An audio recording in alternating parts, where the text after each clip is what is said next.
So, I want to start by saying that I knew absolutely nothing about this show. I assumed it was just going to be a bunch of Yankee finding their way in the world, but nope. And if you are only here specifically just to know, like, hey JoJo, should I check out this show? Yes! The biggest yes I can possibly give. This is the strongest premiere of the entire season so far, and I kind of don't think anything's going to beat it in terms of premieres. This is the strongest start to any show this season. I'm going to put my money on it right now. So that's your recommendation. I'm going to get into spoiler stuff from here on out. So if you want to jump out and watch the episode, do that if you haven't seen it yet. Because I am going to talk about a lot of stuff. And I want you to go into this blind. Go watch Tokyo Revengers. I'm not going to tell you nothing else beyond go watch it. Unless you've seen it, in which case, hello everybody. Welcome back to the channel. Welcome to one of our, what I assume to be weekly, Tokyo Revengers discussion videos. Today we're going to be talking all about episode 1, Reborn. But before we get into that, quick reminder if you haven't done so yet, to hit that subscribe button, ring that bell, set notifications to all, let all of AniTube know that you're here. Without further ado, let's go ahead and talk about this premiere, Tokyo Revengers. I've been hearing about this show. Okay, well, it's not a show. I'd been hearing about this manga for a long time. A lot of people have been saying, like, dude, when Tokyo Revengers gets an anime, you gotta check it out. So I was like, okay. But that's all I knew. I didn't know anything else. I knew nothing. All I knew was that, like, based off the poster, it seemed like just a bunch of Yankee kids, right? Like, I didn't know much else beyond that. But it turns out that it is going to be a time travel story. They even call it Time Leap, like the girl who leapt through time. So I was like, sick. I was like, that's awesome. Okay. Not at all what I expected. That is so not where I thought this show was going to go. I really thought it was just going to be about like this Yankee group who gets way in over their head and they get involved with even bigger street gangs and stuff like that. But no, it's like, I assumed that it was going to be that, and I assumed that the main character was going to get dragged back into it. Like Takemichi was going to get dragged back in at his current age. But no, it's like a time travel thing. That's awesome. Like, that's so cool. I can't get over how friggin' cool that is. Like, I wasn't expecting anything sci-fi in this. Or magic-based. I don't know how the time travel works. But I'm so down. Like, that is such a cool idea. I was like, did he get reincarnated or something? But I guess that explains the episode title of Reborn, right? So it's interesting. It seems like we might be going back a few times. It almost feels like erased in the way that, like, they might be going back and forth. Just based off the fact that, like, they have to try to do it again. Like Naoto says, like, help me save my sister. So it seems like they're going to be jumping back and forth quite a bit. Maybe not quite a bit, but, like, enough where it does remind me of Erased. And in case you don't remember, I loved Erased, and that setup is dope. However, you want to give me Erased with Yankee kids fighting? Hell yeah, dude! That sounds awesome. Yankee toughs, like that, and it's Erased with Yankee toughs. Why wouldn't I like that? That sounds awesome. Like, that sounds so sick. Like, and it seems to be sort of like, and I could be way off base, but I believe this is a shonen series, right? So, or at the very least an action series. So am I gonna get both of the things that I appreciate from anime? You give me one of these two things, then you're a good series. You give me both, you have the potential to be great. And I don't ask for a lot. All you gotta give me, haipu and great characters. Give me characters that are dope and hopefully shippable, because you guys know me, I like my ships. You give me shippable, dope characters with some hype moments, I'm in. I'm in. That's all I need. And that seems to be what Tokyo Revengers is here to give. At least that's the vibe I'm getting. Plus, it's got, like, an Erase-style story, so yeah, I'm in. That's super sick. I also think Naoto, like, remembering the promise I find interesting, because, like, we see that Takemichi gets pushed onto the train tracks. He survives because Naoto saves him, but what was it that sent him back? You know what I mean? Like, did Naoto send him back? But how could Naoto have sent him back? You know, like, is this like a time loop thing? I don't know. Like, that would be my guess, is that Naoto was the one who pushed him onto the tracks only to save him because he needed him to go back in time to tell his younger self to save himself, but he was dead in Takemichi's present, so it couldn't have been Naoto. But maybe it was, and he faked it. I don't know. I don't know. Because at first I'm like, well, that doesn't make sense because Takemichi looks the same. So how is Naoto here? So this should have been Naoto's or Takemichi's original timeline. But it does make sense because Takemichi, as like a youngin', would have just probably had gone about his day. He would have just kind of resorted to the same routine that Takemichi would have fallen into before, because they wouldn't have gotten to keep present Takemichi's memories of the present. So they would have just gone back to being regular 2005 Takemichi. So they would have actually continued and gone down the same path that Takemichi went on. So it actually would have made sense. And oh no, I've gone cross-eyed. But except I haven't. It's like a time travel story that, at first I was like, wait, that doesn't make sense. And then I thought about it and I went, no, wait, it does make sense. It makes perfect sense. I'm following this time travel story. That so rarely happens. Most time with stuff like Doctor Who, I'm like, I have no idea what's going on, but sick. Time travel feels more like magic in certain shows. But with Tokyo Revengers, so far, it feels like I can actually follow it. And even if it does start to feel like magic later, who cares? Because it's like, I don't care. That's not the point. I'm just in, and I appreciate that I was actually able to follow that logic. That's super, super cool. And speaking of super, super cool, Takemichi as an MC is very entertaining. That might come down to Yuki Shin as well. Their performance is super, super good. And honestly, I don't really know them from a lot. It's all I really know Shin from is they voiced Yuki in Given. If you don't know Yuki from Given, watch Given, because I can't tell you who Yuki is. And Natsu Todoroki from My Hero. Natsu, if you don't know who Natsu is, it's the older brother of Todoroki. We've only really seen him in a handful of scenes. And that's all I really know Yuki Shin from. And I'm sure some people will be like, I know him from blah, blah, blah. I don't. This is all I know them from. It's those two things and now this. And holy crap, Yuki Shin, where have you been my entire anime watching experience? Because you are god tier. Like that performance, just flipping from present Takemichi to past Takemichi, Takemichi with confidence, Takemichi without confidence, nervous, confident, the flip-flop. It was perfect. I was so impressed. Takemichi, such a good performance from Shin, but also such a good character. Honestly, embarrassingly relatable at times.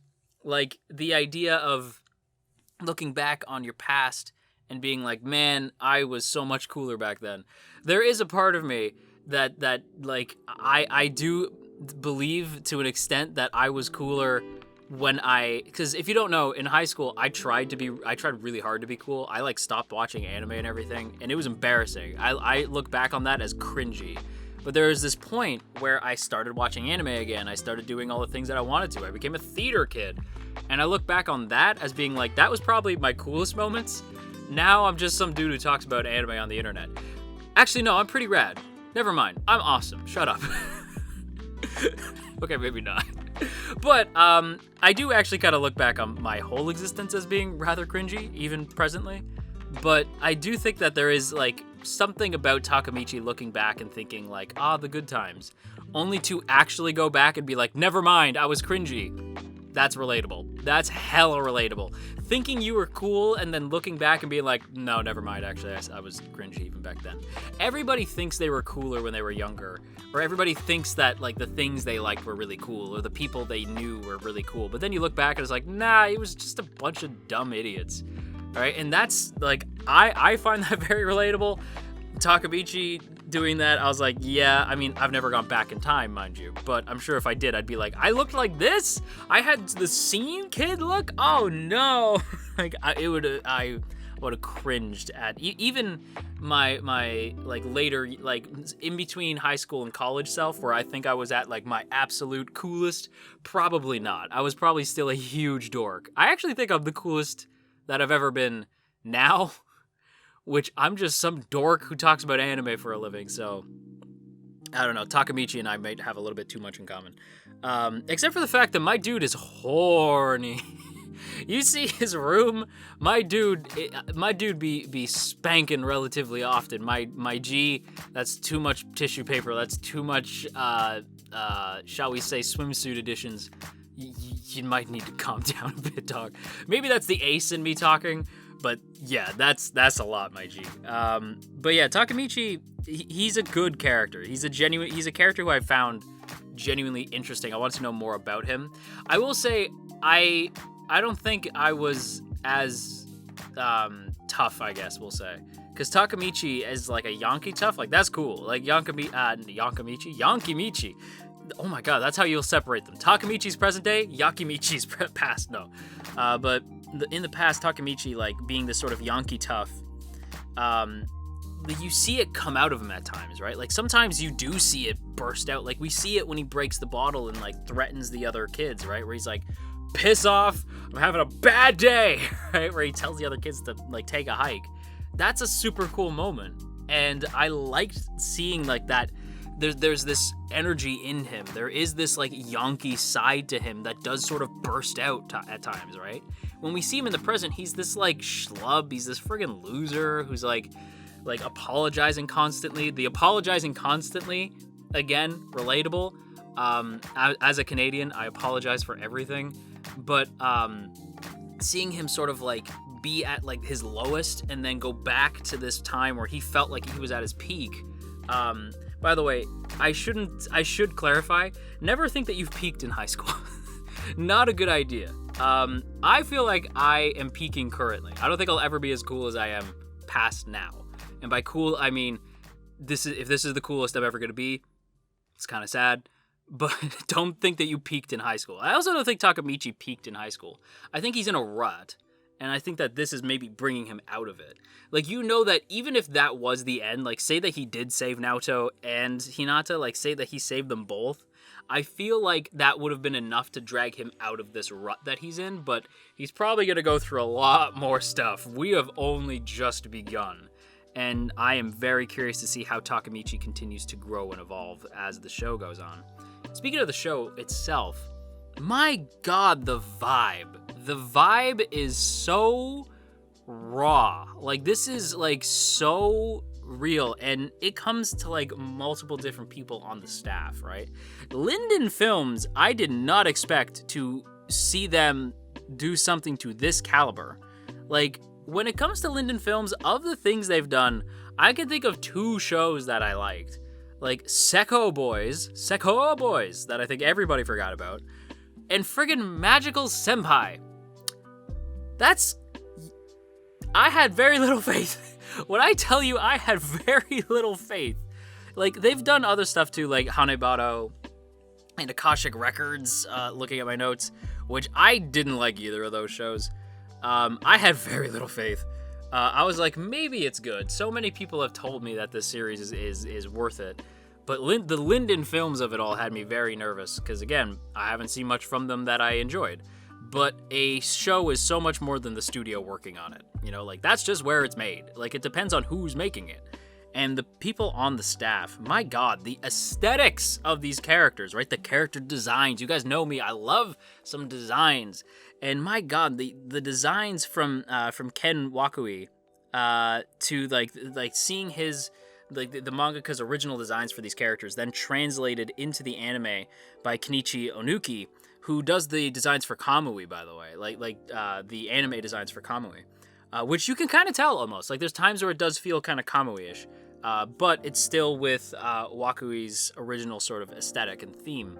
So it's super sharp. Like the character designs, I just think are super cool. I love that, like, the past Takemichi, you notice like the hair grow out, like you see it go. You see him try to keep the blonde in his hair as he goes through life, and then eventually it just sort of becomes his natural hair color again. That's so cool. Like, and like the way that they capture the Yankee aesthetic here, so cool. I loved it. The character designs, perfection. I'll go more into character designs. I'll do some design time in the next episode. But yeah, just Takemichi's design, perfect. Like, typical Yankee. like with the blonde hair, like it's styled just right, like it looks sick. But then in the present day, he's got like this sort of shaggy, like jet black hair, like his natural hair color, to show that he's sort of like become more normal in his later years. Like that's interesting, so cool. The music, oh my god, like there's times where I'm like, the music's okay, and then there's times where I'm like, the music is hitting. Like, as an example, I can think of like 3 moments in particular. The piano violin track during the beatdown, so good, because it so perfectly captures what that feels like. Everybody's been, or at least maybe not everybody, but most people have been on the receiving end of an absolute ass kicking. That's demoralizing as hell. So like the piano violin track, yeah, that's a mood right there. that's relatable. Like, you getting your ass kicked only to have your friends get their ass kicked, that's relatable. Like, and like the violin piano track, that just made that scene hit harder.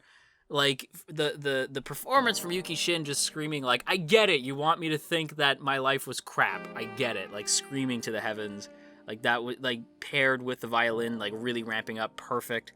The triumphant like guitar slide into this badass, like the band just slaying during the scene where he's saving Naoto, that track is perfect. Like the scene during like the present day where like you hear the guitars like really like these like really driving intense guitars when he's having the conversation with Naoto. My god, Hiroaki Sasumi. I have not been given this dude his due. Sasumi has worked on stuff that I've seen, but I've always attributed a lot of his charm to other people. Because if you don't know, Sasumi works on both Jujutsu Kaisen and Dr. Stone for music, but it's also paired with other people. I can't remember who does the music for Jujutsu Kaisen right now, and I feel bad. But for Dr. Stone, I absolutely know who that is. That's Kato, Tatsuya Kato, who does the music for free. One of my favorite composers, like one of my favorite people in charge of soundtracks when it comes to anime. So I have usually given this man like not their proper due. Like I always just assumed that they were like helpful to these other composers, but no, like Sasumi nails it. Like the music is super good. They also did the music for Blue Spring Ride. You know that JoJo series? Yeah. Just gonna let that sink in. By the way, if you haven't seen Blue Spring Ride, super good JoJo series. You should check it out. But like, weird, right? the myriad of different projects these folks work on, it's just impressive. You can connect weird dots when it comes to anime staff. But all of this would fall apart if you didn't have somebody in the director's chair who knew what they were doing. And Koichi Hatsumi has to have been one of the best picks they could have gotten. If you don't know, Hatsumi directed Gangsta. And that makes a lot of sense, because Gangsta was way underrated and super good. And he executes every scene flawlessly. Like, no joke. I genuinely thought like the direction every scene, perfect. Well, like there's sometimes where like maybe the music's not quite hitting, maybe like the animation, or maybe not the animation, but like the designs are a little wonky or something like that. Like maybe 1 or 2 things are falling apart. You don't notice, or if you do, you don't really care, because the direction's solid. Like, absolutely solid. Hatsumi Sensei, I should say, put some respect on this man's name. Genius. Like I was so impressed with the staff on this show. So impressed. Like, this is, I can't stress enough. If you haven't checked out Gangsta, you should. If you watch this video without watching the show, like I told you to, even though you know the time travel twist, watch this. Watch it. It's so good. I really, really need people to watch this show. If you have somebody you know who is like me, like, you know, they have similar taste to me, tell them to watch this, because like this was straight fire, and I have a feeling the characters will be shippable too. So I'm in. I'm so in. You don't even gotta ask twice. I'm here. So with that said, everybody, that's going to wrap up my thoughts on the first episode of Tokyo Revengers, the best premiere of the spring anime season. So I hope you guys enjoyed. If you did, don't forget to boop that up snoot, share if you care, leave a comment down below, and of course, make sure that you hit that subscribe button, ring that bell, set notifications to all, and let all of AniTube know that you're here. And before we go, as always, I want to give a big thank you to the good folks in the T Squadron. Look at these beautiful people. Look at all these beautiful names, and hey, if you would like to join these beautiful people, there are 2 ways to do so. The first is by hitting that Patreon link in the description. For just $1, you can get your name scrolling past the screen, so that's super helpful. Or you can hit that join button right beside the sub button. It gets you a badge next to your name, some emotes to spam in the comments. That's super helpful too. Either way, super appreciated. So once again, a big thank you to the good folks in the T Squadron. And again, if you have anybody you think would check out Tokyo Revengers, tell them to watch the friggin' show. I hope this blows up. I hope this does well. This, not this video, but this series. Although I obviously, this is my job. I hope this video does well too. Share this with your grandma. I don't care. Share it with everybody. But yeah, share this video around, because I hope this does well, but I'm mostly hoping the show does well, because it deserves it. This show is friggin' rad. But anyway, bye!